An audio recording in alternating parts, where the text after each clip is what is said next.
Welcome back for another episode of Steel Connections, where we are unearthing industry insights with your hosts, Sean Juber and me, Brandy Martin of Instafab. Today, we have an exciting guest who actually joins us from our team. Sean, do you want to give the intro or should I? I'd be happy to. We are welcoming Billy Yelm. I hope I'm pronouncing that correctly. To our show today. He spent some time in multiple worlds in the industry. He's been on the sheet metal side and now with us in the structural and miscellaneous steel. So we're going to get to hear his transition and kind of find out where he came from and how things are going for him. Yeah, and beyond his experience with sheet metal and then moving into structural steel with us about a year ago, he also has made a significant impact on our industry as being an instructor. So kind of hearing those experiences from him today will be really interesting. So Billy, come on out. Hey. Hey. Did we butcher your last name? No, actually, Sean had it spot on. It's like Y-E-L-M, like Yelm. Perfect. If we hadn't covered that the other day, I would have butchered it for sure. No, it's all right. I'm used to it. I got you now, though. Well, it gets worse. My son's the fourth, so I'm the third, so he's just going to have that just forever, I guess. So you're the third and your son's a fourth. Are you working on a fifth? Or is you're just hoping that he carries it on? No. Yeah, well, it's his choice. He goes by Joey. So my dad went by Bill. My granddad went by Bill. I go by Billy. He says, I'm going to go by Joey. I was like, all right, cool. What if he goes off the reservation? He's like, I'm going to call him Pee-wee. Yeah, cool. His decision. I would hope that he just stops it at the fourth because, there's only so many suffixes you can have on like the DMV credit records and stuff, I mean, unless you're like British royalty or something, where that. Yeah, we're not. May or may not mean something. I mean. No. To kick us off, Billy, why don't you tell us a little bit about your journey so far and your experience? Yeah, so funny story. I was actually telling a student the other night how I got into metal. He said, well, how'd you fall into it? I said, well, I was a carpenter. And I found out I was having a son. And so I said, well, I need to get a steady paycheck. So I went and joined a employment agency. And they put me out at this place. It was a metal shop, and they did wood fabrication and stuff, for like Nike and stuff like that. And I really wanted the wood position. I wanted to be a carpenter. That's what I'm used to. So all I did was wash metal, cut metal, and sand it with a DA sander. And then they taught me how to TIG weld. And then from there, they made me the main welder. Then I moved on to structural, building dump trucks for a company for probably 2 years, and I ran foreman for them for a while. And then from there, it just went shop to shop to shop to shop to shop to shop. But every time it progressed, it learned a different skill set. So within 18 years, I learned a lot of different processes. And then decided I didn't want to do metal anymore. Probably about 12 years ago, I said, you know what? I don't want to weld anymore. I don't want to do this anymore. So I went into school to go be a nurse practitioner. So I went to Portland. Oh, wow. Yeah, exactly. Right. So I was going to school at Mount Hood Community College, got my associates of general study and science. And I said, well, I want to be a nurse practitioner because they make great money. It's something different. And turned out it was like a 2-year wait list. And I have kids. I have a family. I have bills. I need to work. I ain't waiting for 2 years. So they put me right into engineering. And they said, hey, we'll take you right now. And ended up finishing with my bachelor's in engineering.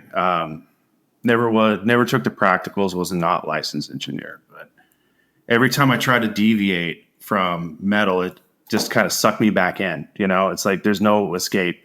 This is what you're good at. This is what you're just kind of like a calling in a sense. But it's led me into many different avenues and not just welding, like you're saying, like instruction, teaching students, teaching the trade. Everything I've learned. And I was never formally trained. I didn't go to a weld school. I didn't do an apprenticeship. I fell into these positions, especially with the union too. I went in as a journeyman.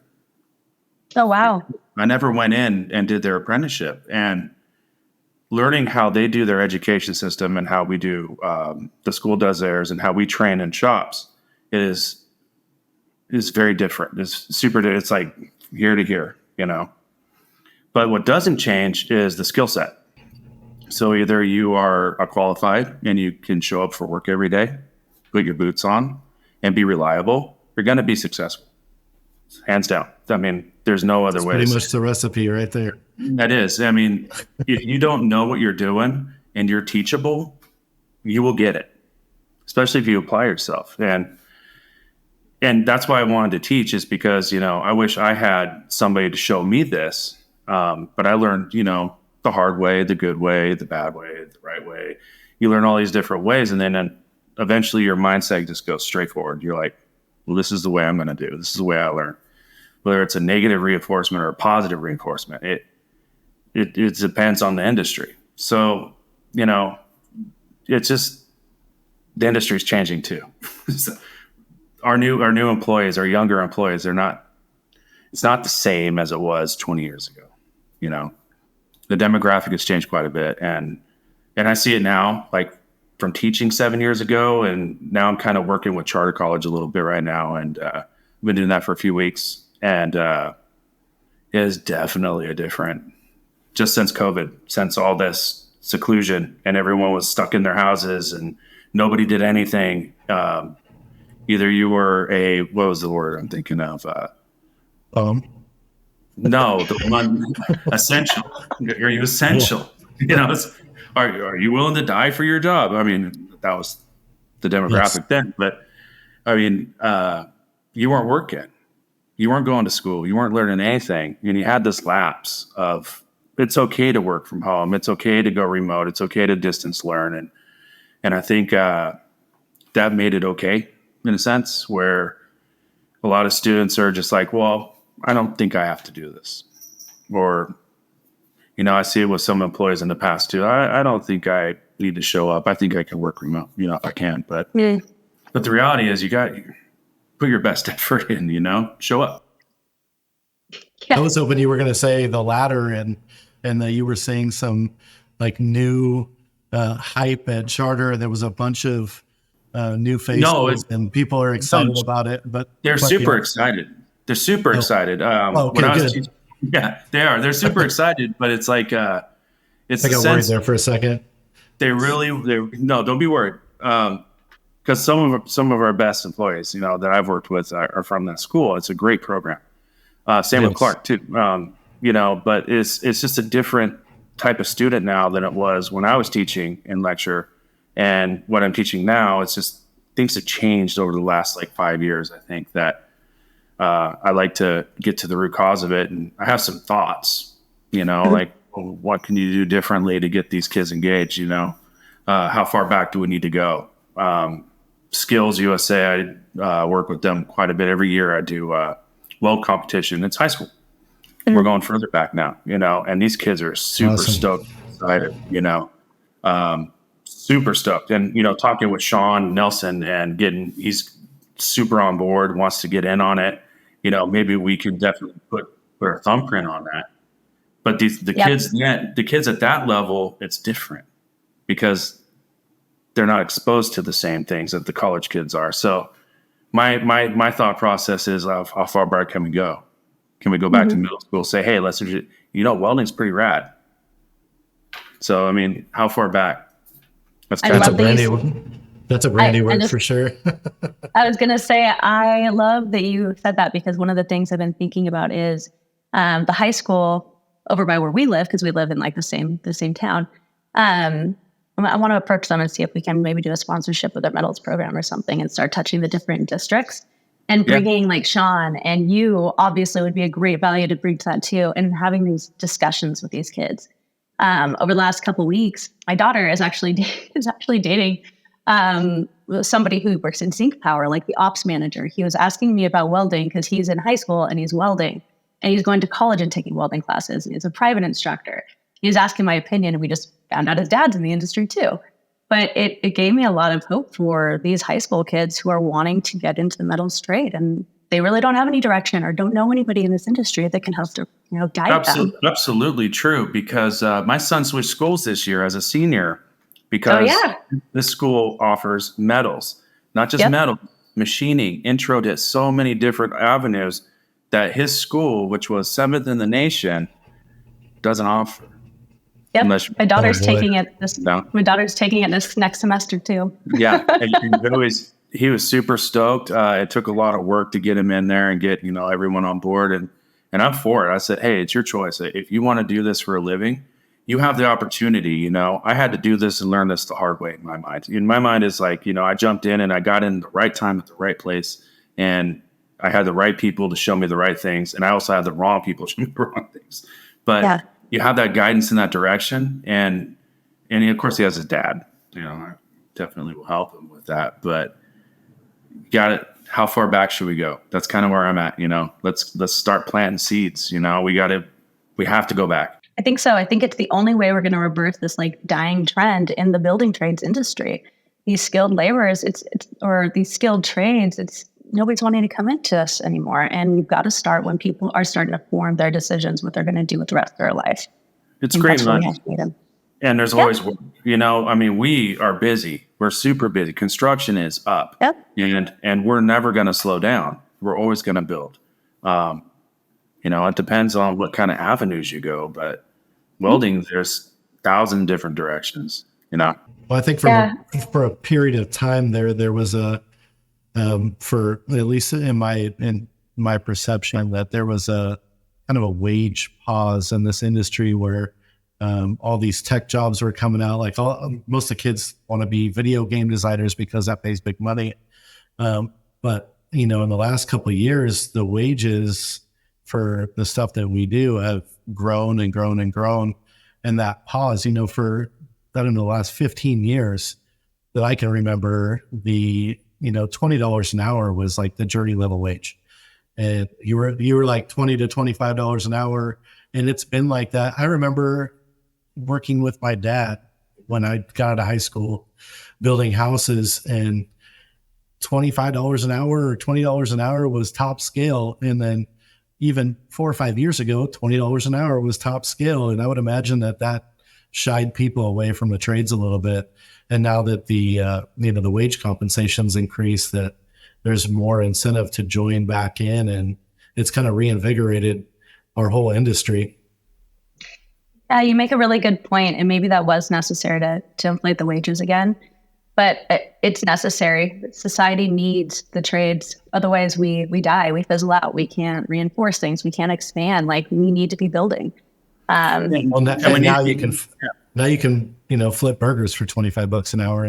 That's true. That's where you start. A lot easier work. But interesting question that you bring up with the wage right now. With the unions as they are right now with Local 29, we're super competitive with them. Super competitive.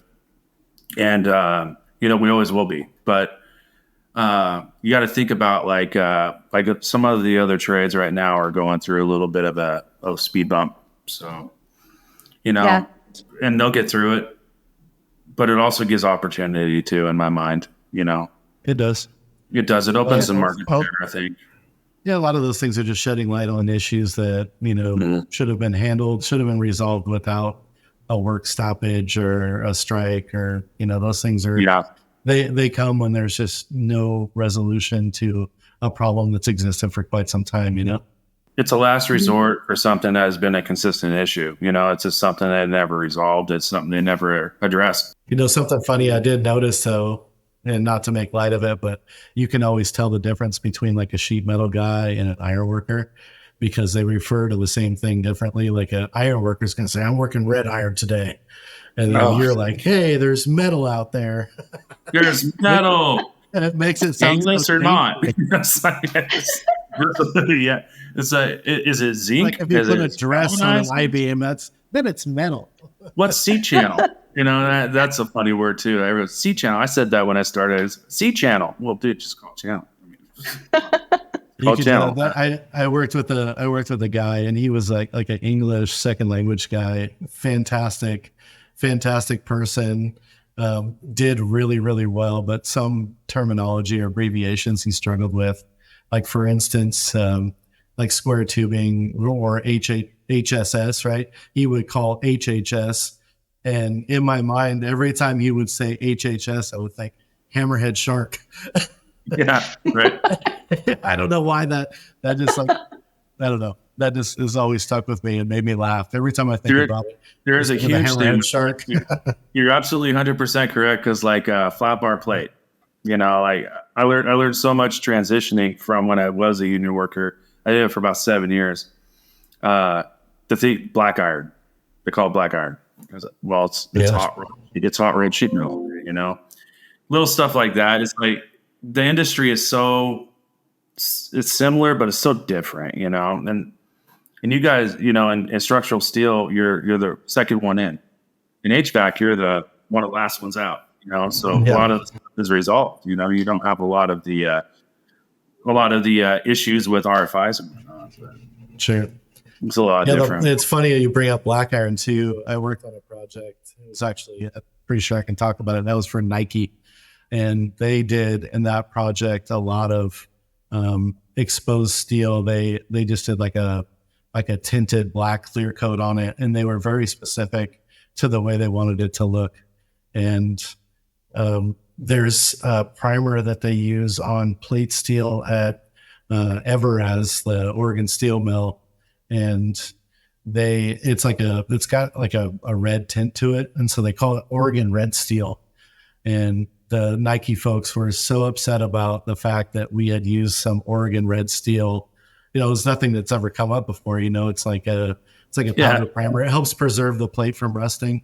Right. And, anyway, they sent people all over the country to every mill looking for the right tint of black rolled steel, and they ended up in Alabama, and so they called it the Alabama black steel.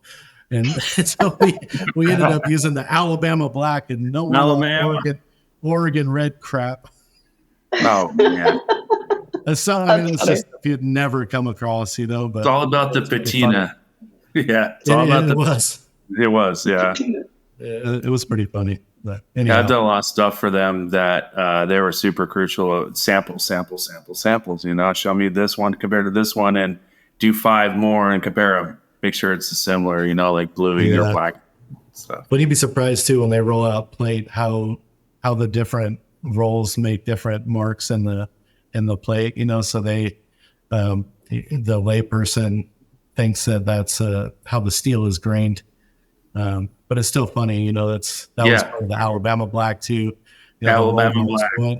The roll marks kind of went diagonally across the plate. They're like, we got to keep those grain marks going the same direction. Like, oh, that's not going to last forever. That's just a temporary mark. Yeah, the rolls, especially if they're got a little junk on them. Sure. Mm-hmm. I'm still grappling with the fact that you have been all over the place. Carpentry, nurse practitioner, or going into nursing or whatnot. Billy, with that kind of carpentry experience and all of the different variations in construction you've been in, like, how do you think that that's helped, like, what you do today with project management? Well, it helps me help kind of forecast a risk. It's like, hey, this might be an issue. We're about to come in and that doesn't look right. It just raises the question, It just brings an extra awareness of your surroundings. And you kind of understand too, like when you talk to some of the clients and they're like, well, it's supposed to be there. I don't think it's supposed to be. Is it? Is it really? Kind of raises the question, and it brings a level of awareness, I think, too. And, like I was saying, like steel, in a perfect world, we are the second people in after concrete, right? Well, dirt, I guess dirt's first. But in remodel work, we do quite a bit of that. You never know what you're going to get into. You're going to open up a wall and you're going to assume something's there and it's not. Then the framer puts something in there and then we go in for a steel. And or you're looking at drawings. You're looking at drawings on a building that was built in the 30s or 40s. The 30s. Or even older. And the drawing, that building's been modified 22 times since you got a hold of that. And computer aided drafting didn't exist then. So it's like, so 3D modeling, 3D modeling is amazing technology. It's been around for a little while, but not as long as many people think. Like my son still thinks you were born before Google. Yeah.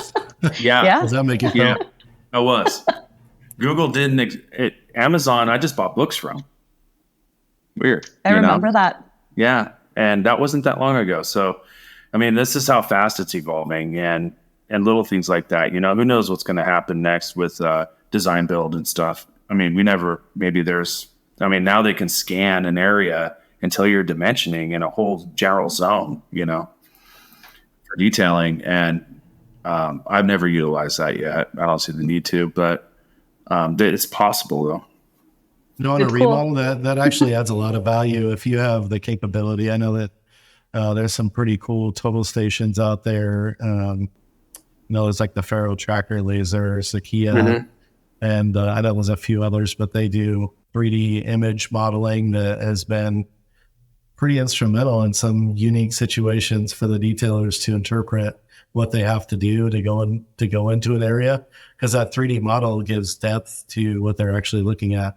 So like, for instance, if we're working on a building in Oregon or California and our detailers in Canada or on the East Coast or in India, their interpretation is something that usually gets lost, but with that extra input, they see it how you see it.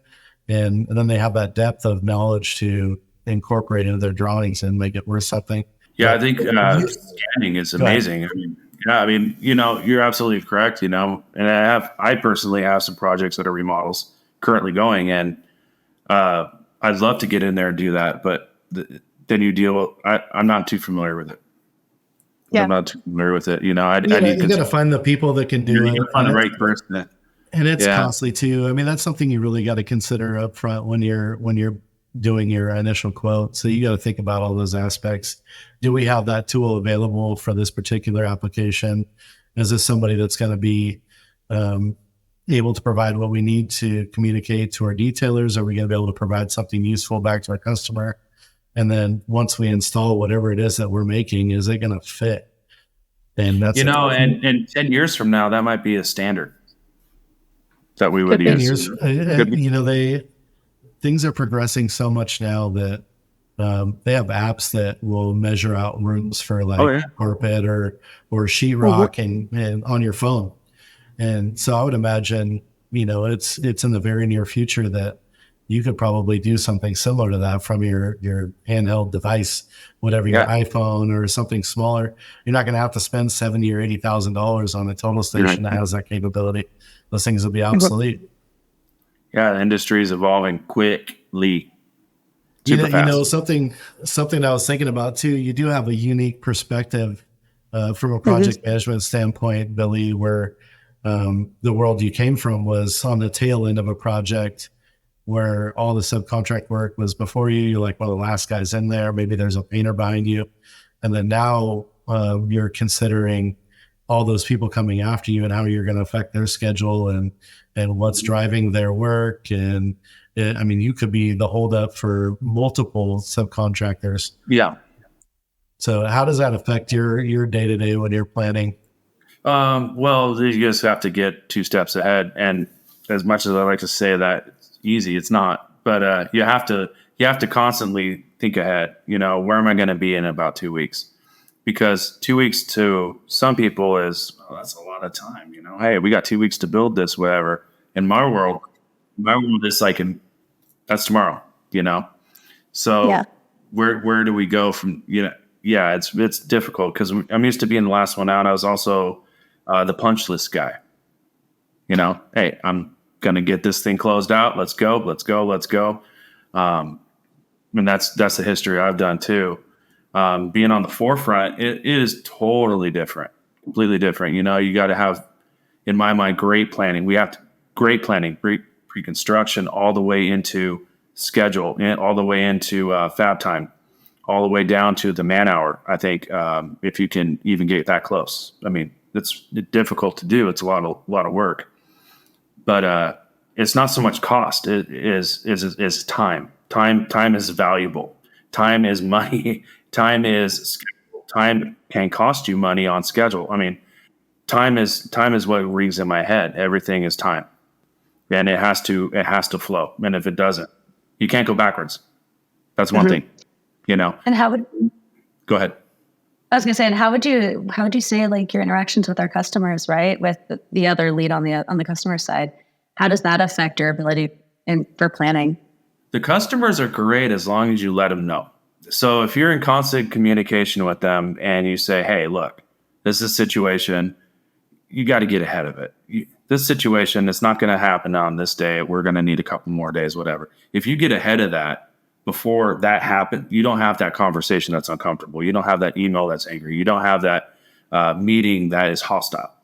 You get ahead of it. You have to. Whether it's good or bad, it's news, right? Well, and on the other side of the token, there's always delays from the customer side too. Maybe not always, Absolutely. but generally. Yeah. So how do you grapple with that? How do you get ahead of that? Well, there's lots of things. Like if it's on the customer side, we will do like impact notice, notice of delay. Kind of, it's still part of an impact notice. Hey, look, this is a circumstance. Put it in documentation. Everything has to be written.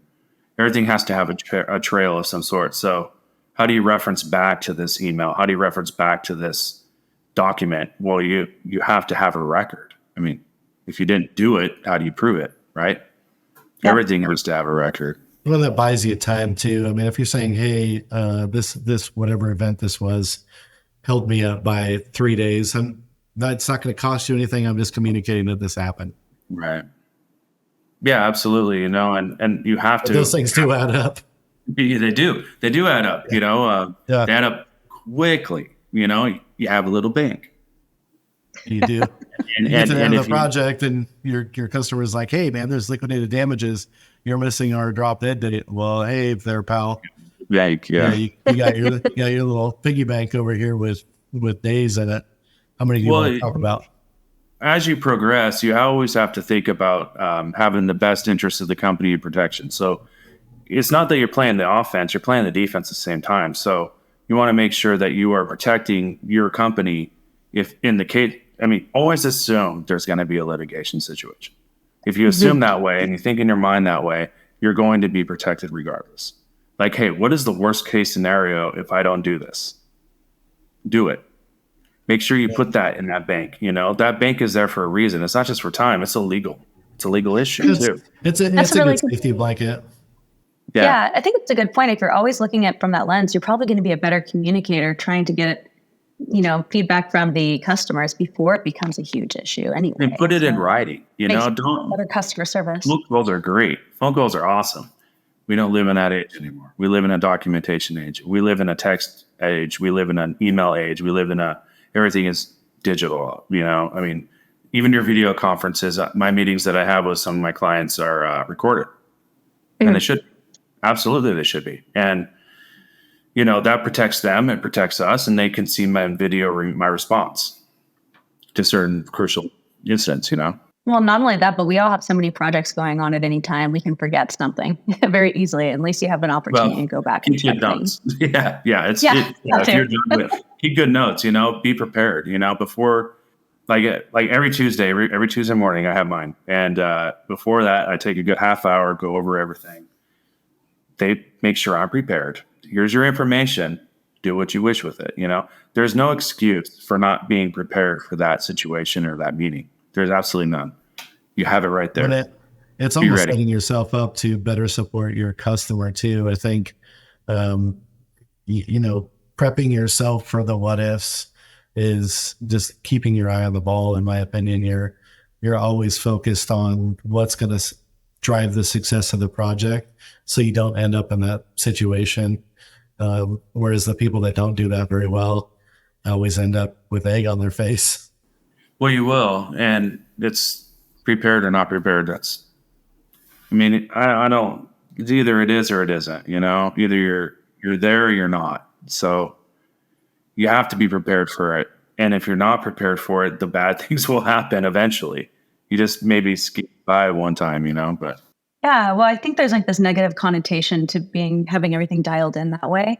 Like you don't trust the other party or something like that. But really it's not. It's a positive thing because you're contingency planning. Anything at any time can go wrong.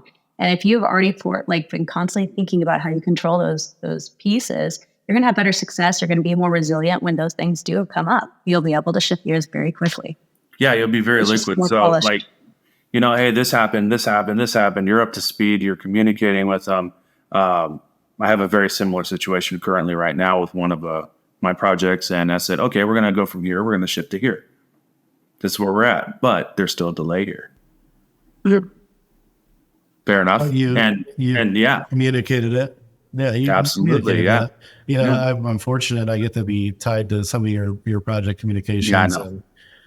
But I'll tell you though, most of them were very positive. I actually appreciate the level of communication that you provide and how detailed that is.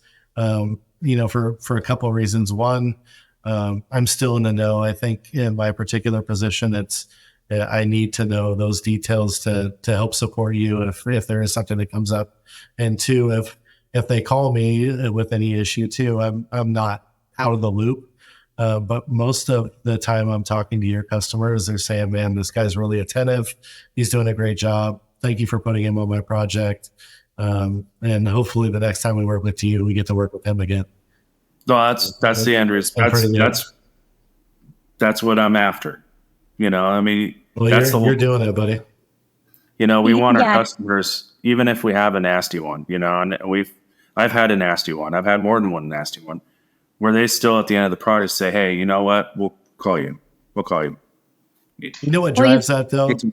I'm sorry I think what drives that though is them working with people who are not at that level of communication or skill where they're documenting and helping them drive their project to success.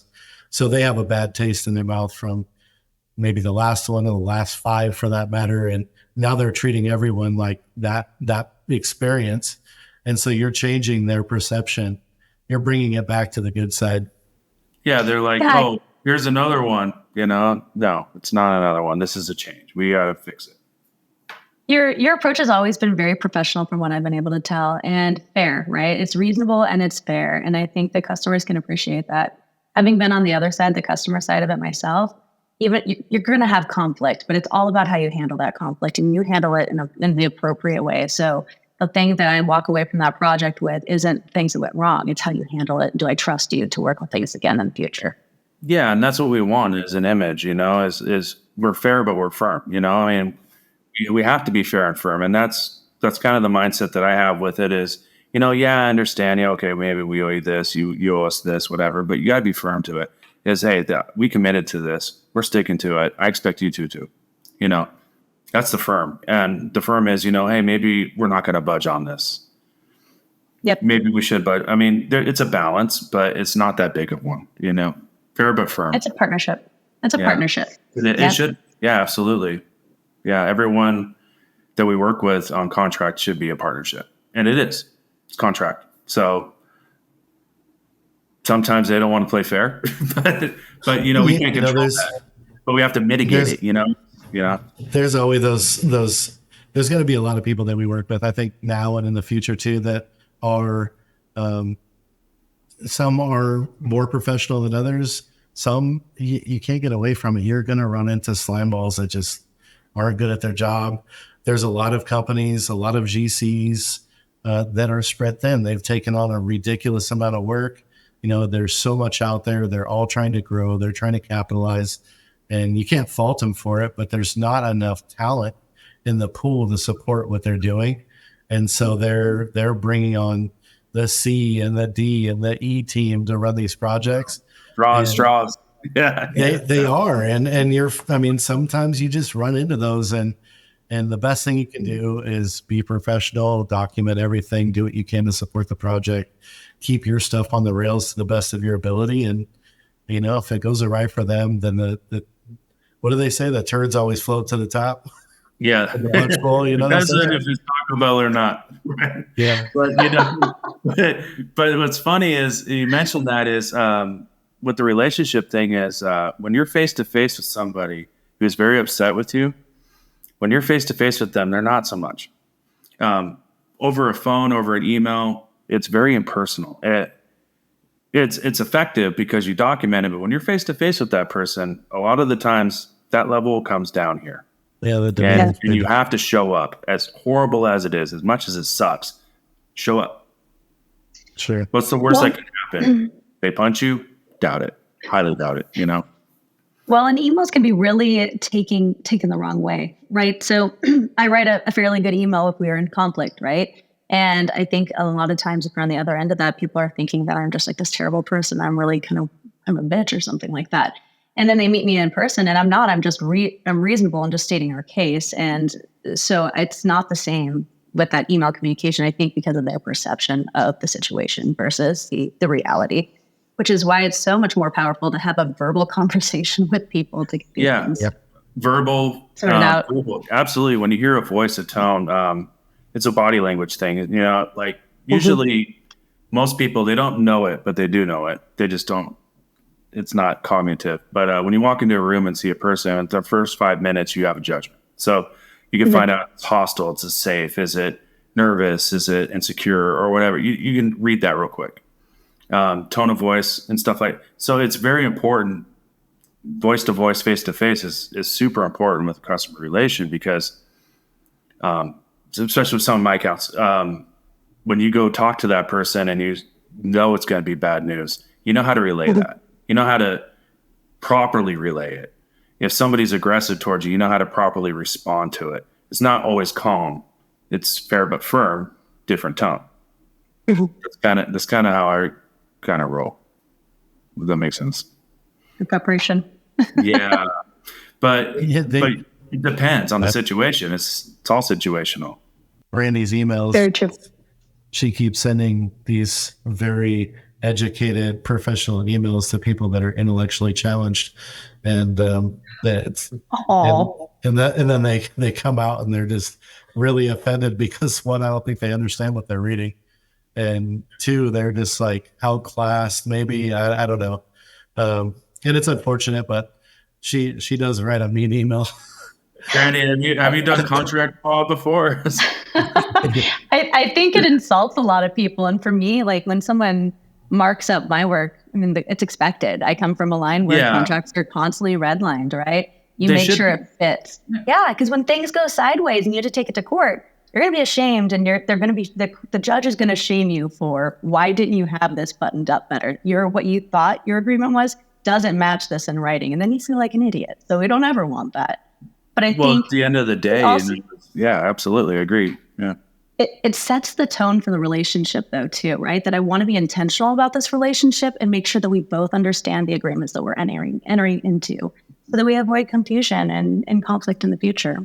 Yeah, and our job is to reinforce that, too. You know, we have to reinforce that contract, that commitment that we make a commitment, we're going to follow through with it professionally. Yeah. So if you end up reading it, you don't understand what the heck it means. Well, that's a consideration that goes through my head, too. I remember I took a legal class, and we were revising a subcontractor's contract. And I was like, looking at this, like, what the heck does this mean? And the instructor actually turned and like called me out on it. He's like, you look like consternated or something like that. What's going on? I said, I'm just trying to understand what this phrasing means. And he goes, that's exactly what my note was, because he's an attorney. He's like, that's exactly what I asked when I read it, but people don't revise this. They feel uncomfortable redlining. You shouldn't. So no, absolutely not. There should be something. I would think you should do something. Understand what you're agreeing to. Yeah. Some people come across crazy though. Like our shipping manager, he sends emails in all caps, and people always assume that he's yelling at me. He's shouting at them. Come on. He's yelling. But you know what he did? Screaming. His thought process is that he's creating his bill rating, and that's in all caps, so people can see it. And then it's too much of a pain for him to turn that off and turn it back on again. It's just, it's just easier. So he's yelling at you. Yeah. He's yelling at you. You might as well just put it in neon yellow too. I mean, underline it in bold. Yeah, underline bold. We get it. Yeah. But you got a pretty difficult project you're working on too. It's a civil project. How's that differ from your normal private sector work? So I've done a lot of work with big contractors such as the one I'm working with now, and other ones that are local to Seattle. Hoffman Corporation, I've done a lot of work with them. especially on the Nike WHQ building where I did a lot of punch list items.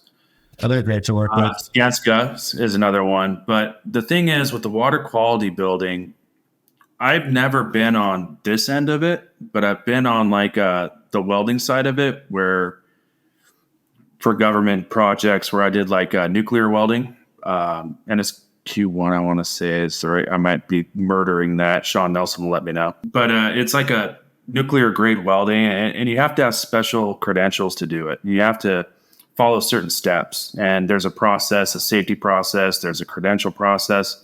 There's a clearance security process, even to touch it, even to even look at it. So I'm familiar with it. But the water quality, definitely a new learning curve. And I feel not only have I learned a lot, I feel like I'm actually doing well with it. We've been very, very, very responsive with the submittal process, as painful as the previous project manager has mentioned too. He's like, "Hey, I need help with this." I was like, "Very sure." And now it's mine. so doing that groundwork and getting to educate myself on EPA standards, on AIS standards, and local domestic, what's allowed, what's not allowed, and the safety issues too, with a lot of stuff that we're treading into an environment that we're not super used to, and Instafab isn't really done. And I think we're 100% killing it. Like I said, we had a hiccup with one of the vaults. We pivoted to another one, did not deviate schedule. Granted, we have the bank. And now we're succeeding, and we're thriving. And I think we're going to finish this project really well. I really do. I'm confident. That's awesome. We might, once we get to the end of this, maybe we'll invite those guys on and you back, and we can have a real conversation about how it went. We will. I'm sure the Hoffman team would love to tell Billy how he's really done. I am always open for the feedback, negative or good. That's fine. Tell me what I did, because how do you know? How do you gauge yourself? I mean, where do you gauge yourself? Like, this is how I feel. This is where I'm doing. I'm doing great. You need that feedback. A unique perspective, to hear from the GC side of things, and that might be something we actually we look into. I mean, if they're willing, I know the project manager on that. He's kind of a reserve fellow, but we might be able to pry him out of his shell for. He's been awfully quiet the last few couple months. Well, he's been very quiet. You know what? I think that's because you're doing a great job, and he knows that it's in capable hands. But I think it'd be fun to get both sides of the spectrum in one room. And can we bring Neil? I don't know. We could. I don't know if we need to poke the bears. It is not the Neil part, but getting the feedback. But I think we should be doing some type of feedback with our clients too, like a project performance. How do you gauge yourself? So I feel I'm right here.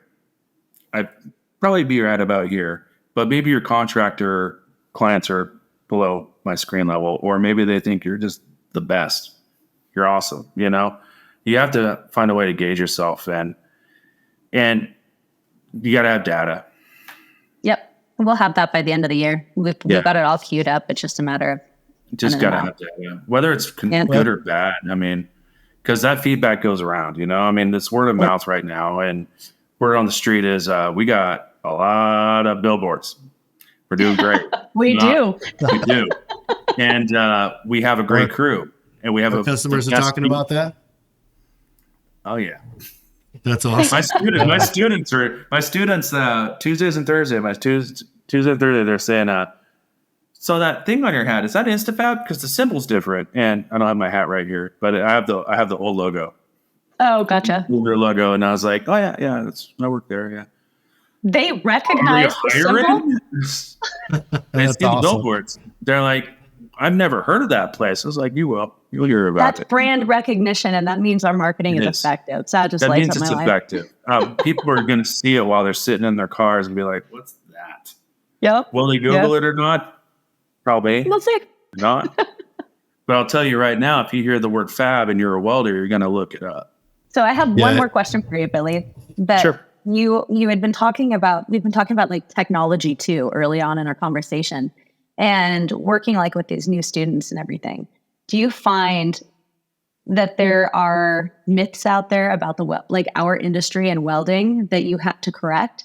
For instance, it's a low tech industry. Actually, it's not. It's not a low tech industry. It's pretty high tech. I do have a comment on that. So we have a virtual welder in the classroom that collects dust. I'll tell you why it should. Because you need to get out there and touch it, feel it, smell it. You need to see it. Okay, that thing will collect dust forever. You can't replace the physical. There's no way. There's no way. And as far as technology goes, it is super advanced. I did laser beam welding for aircraft. Most people have never even known what the machine looks like, but it can give you cancer on your hands. I mean, tumors and stuff. It's not a good process. Hold up your hands. Let's see. Are you okay? Yeah, you can visually tell if it's cancerous.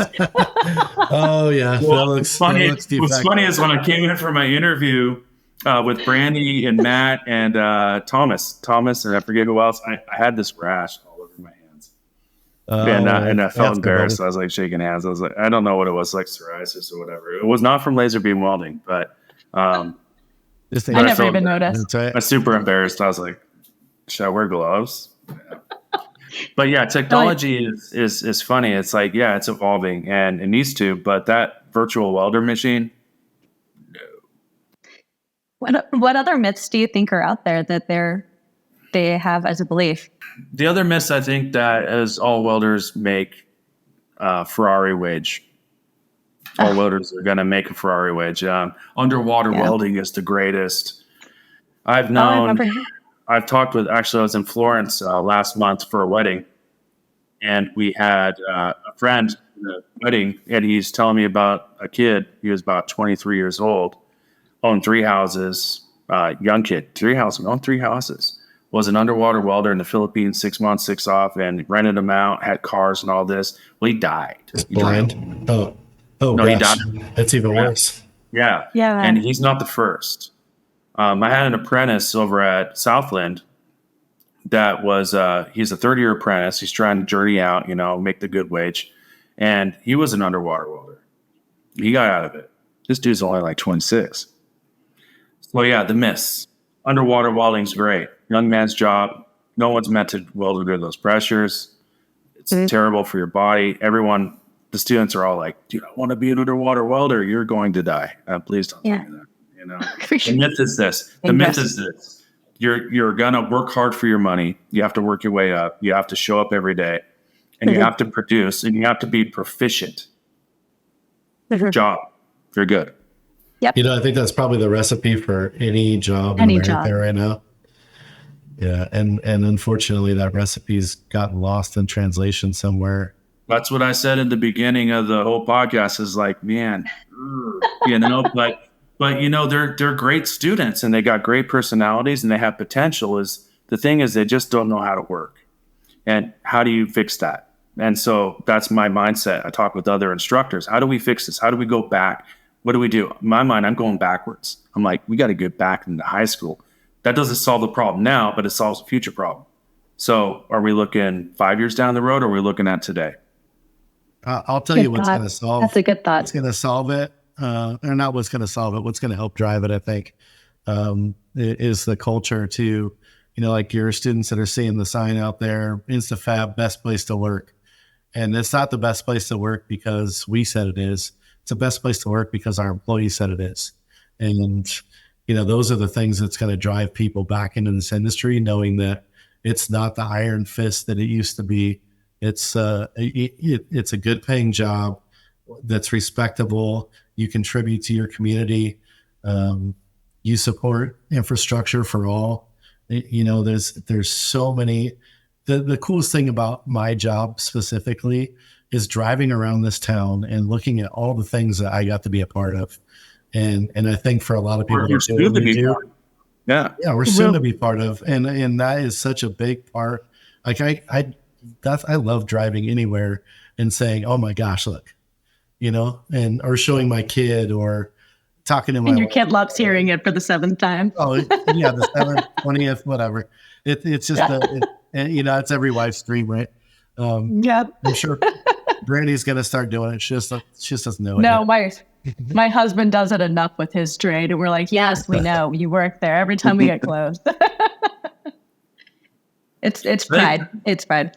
The best thing about my job, I think, right now is where I'm at now with my level of career with the Instafab company that's treated me so nicely and so lovely is I feel like I'm there. I'm at a plateau, because for the last 18 years, you're always, like you're saying, Sean, climbing the ladder, right? You're always trying to go up and go up and go up. When is it enough? Where are you happy? Where's your leveling ground? And this is it for me. But the students ask me, why do you teach? Well, you're a project manager, so obviously you don't need money. Well, no, I don't do it because I care, because I give a shit. I want you guys to succeed. I want you guys to be part of this. I want you guys to maybe work for our company. By the way, we have a few from this school that work for us, quite a few. And you have opportunity. This school I have faith in it. I've seen it. I work with it every day. And I think it could be better. I think I could be better. And the only way for me to sleep at night is to know that I'm at least sharing the knowledge of it. I didn't learn the traditional way of school and all that, but I've done a lot of stuff. And I've seen a lot. That's great. Yeah. And that's the evolution, I think, of once you kind of master and you hit that stride of doing something, you want to teach and give back. So you raise that next generation. Well, I think that's the bonus part of the decline in our industry, right? Is for a time there, the older generation that was really experienced didn't like the young bucks. They're like, I'm not showing him shit. He already knows everything. And then there was that steep decline where everybody fell off. And then now we're the older folks, and it's our duty to share that knowledge and to promote how great this job can be. And what the Doesn't it feel weird to be the older folks? I mean, I just don't feel it yet. I don't know. It's like, oh, you're old. Really? No. Have you seen those soap commercials that, like, if you rub that on your beard, your hair, all the gray will go away? Oh, I do. Yeah, I just rock it. Yeah. Yeah, it looks weird with skin tone. Don't do it. I know, but the fact that, you get to that point in your life where, like, you normally would have just never paid attention to that commercial. Now you're like, maybe I'll watch this for 10 or 15 seconds. Maybe it'll do just fine today. Maybe you just get wild on Friday night and just color it all, right? I remember he did that one time. He did his mustache. He only had a mustache like this. And he was super gray. He just did his mustache, but left his hair gray. It was a goofiest looking thing I've seen. So distinguished. I threaten a mustache all the time. I keep thinking to myself, I'm just going to get rid of all this and go full porn stash. Not just highway patrol. No shave, baby. No shave November. Oh, God. Well, Billy, it's been great having you on our podcast tonight, and I appreciate you sharing all your wealth and knowledge. Well, thank you for having me. Yeah, we'll look forward to having you back, Billy. Appreciate you coming on. No, awesome. I'll be back anytime. Thanks, man. Mm-hmm. Good stuff.